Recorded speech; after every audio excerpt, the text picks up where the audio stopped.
Olá, pais, crianças, que bênção nós podemos aprender da história bíblica que nos leva até Jesus. A razão do Natal. Jesus, aquele que se tornou homem, nasceu.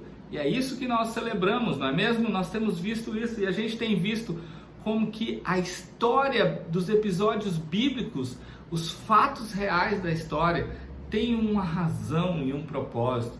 Nós conhecemos e temos conhecido sobre os patriarcas nesses últimos 3 dias. Abraão, um homem de fé, Isaac, Jacó. Nós vimos ontem sobre esse homem Jacó, que foi abençoado pela primogenitura, mesmo que de uma forma, através de um engano, mas Deus tinha propósitos na vida de Jacó. Jacó, então, nós vimos que ele teve que fugir de casa, porque Esaú ficou muito nervoso. Esaú queria matar Jacó, e ele fugiu, então, lá para a casa da sua mãe, Rebeca, lá para a casa de Labão, do seu tio, foi para lá. E não foi fácil para Jacó.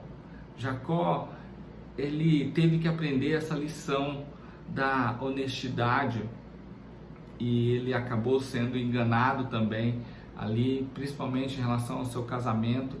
E ele formou, mesmo com todas essas dificuldades, ele foi forjado, ele foi preparado por Deus para se tornar um grande homem. Um homem que aprendeu a dar valor em coisas importantíssimas. Mas vamos lá, vamos conhecer um pouquinho.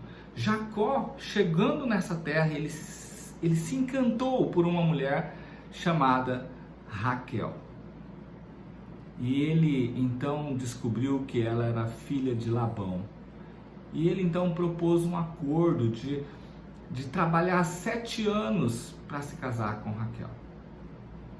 E Labão meio que concordou com isso, mas quando chegou, depois dos 7 anos de trabalho, no dia do casamento, ele foi enganado.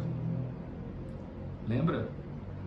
A gente engana, mas a gente também sofre coisas, dos mesmos erros que a gente faz, a gente tem que tomar muito cuidado. Mas Jacó teve que aprender, e ele foi enganado em relação a isso, e Labão entregou a Lia como casamento, e ele não percebeu. Naquela noite do casamento dele, ele não percebeu isso, e quando ele acordou de manhã, ele estava com uma outra mulher. E aí ele ficou bem chateado, mas ele pediu para casar com Raquel também, e para trabalhar mais 7 anos. Então ele se casou algumas semanas depois com Raquel, teve essas 2 esposas, e trabalhou mais 7 anos lá por causa de Raquel. Ele amava Raquel muito, e essa é uma das características que Jacó foi aprendendo: amar a sua família, não é? Naquela época, pessoal, eles podiam se casar com outras mulheres, não era o que Deus queria não, mas acontecia isso. Então a Lia tinha uma serva que também teve filhos com Jacó, e Raquel também teve isso. Lembra? Isso não é parte de algo correto que Deus quer para o casamento. O casamento é com uma única mulher para a vida toda. Uma mulher com um único homem para a vida toda, certo? Mas naquela situação aconteceu isso. E aí Jacó começou a ter seus filhos, e de repente ele pensou: eu preciso trabalhar agora para minha família, e eu preciso começar a construir aquilo que Deus quer para minha casa. Então Jacó decide sair e voltar para a terra dos seus pais, voltar para a terra lá onde ele cresceu, a terra que Deus tinha prometido para essa nação, que agora está sendo construída desde lá de Abraão. E aí ele então retorna ali e retorna e volta com toda a sua família, agora com 12 filhos. 12 filhos. E é muito importante você saber sobre esses 12 filhos, porque esses 12 filhos se tornaram a nação de Israel, um povo de Israel que nós vamos conhecer um pouquinho mais aí nos próximos dias. Mas nessa viagem de volta aconteceu uma coisa muito importante. Em uma das noites, antes de chegar à terra, Jacó lutou contra um anjo. E a Bíblia conta que ele lutou a noite toda e conseguiu segurar esse anjo ali, até que o anjo tocou a sua perna e ele não conseguiu continuar. Mas naquele dia, Deus mudou o nome de Jacó para Israel.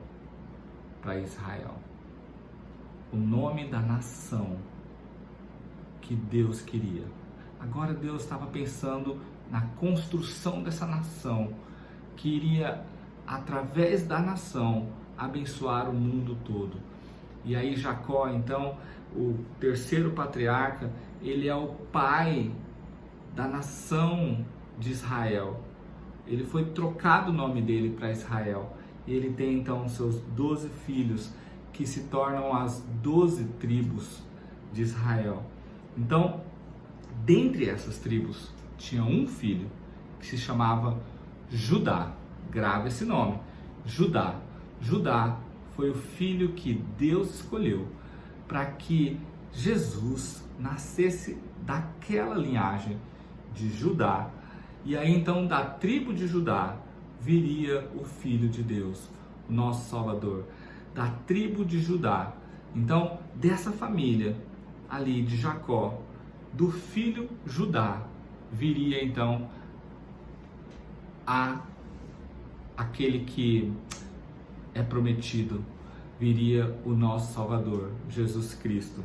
Então, Deus é misericordioso, aprenda isso, mesmo com os erros de Jacó, Deus fez com que isso se transformasse em bênçãos, corrigiu os seus erros, mudou o seu nome e ele agora se chama Israel, onde tem as tribos, e da tribo de Judá nós temos a destino, ou seja, nós temos a família do qual Jesus viria. Muito legal saber sobre isso, não é? Eu não sei se você sabia, mas é isso aí. Jesus veio e nasceu da tribo de Judá. Tá bom? Que Deus abençoe você. Até mais!